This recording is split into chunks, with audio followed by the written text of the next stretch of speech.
Na sala de vacina. Olha a atenção da pessoa vacinando. Desse depoimento, professor.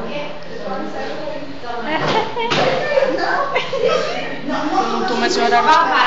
Isso. Olha a atenção da pessoa brincando com as perninhas.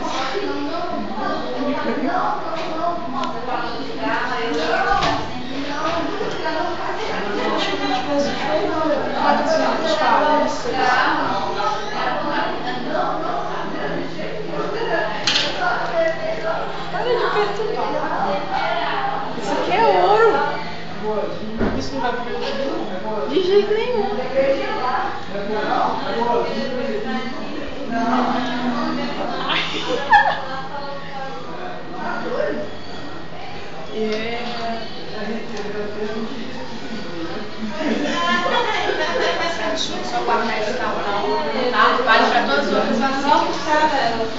E aí?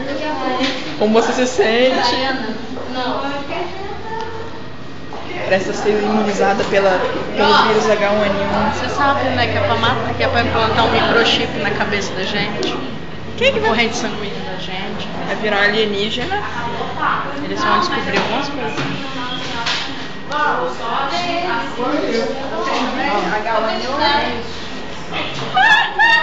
Dá o esquerdo. Dá o esquerdo. Dá o esquerdo. Por quê? Você vai escrever com direito, ué? Oi! Você é canhota? Quando você tem? Ano de 10.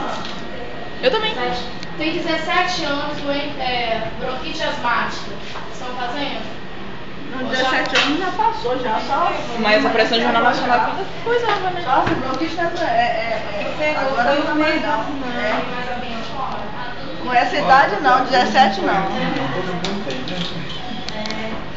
Tipo, 50, 45, 50 ainda vai, mas com 17 não. Ela disse que viu no jornal ontem que tinha prorrogado.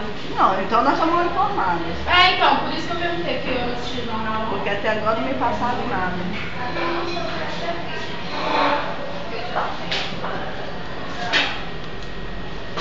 Fazendo biquinho, tá fazendo biquinho, tá fazendo biquinho. E aí, conta pra gente como é essa vacinada. Como você se sente muito. Eu tô me sentindo mal. Tchau, muito obrigada. Paula, eu não consigo fechar. Ninguém vai vacinar, né? E você, Paula?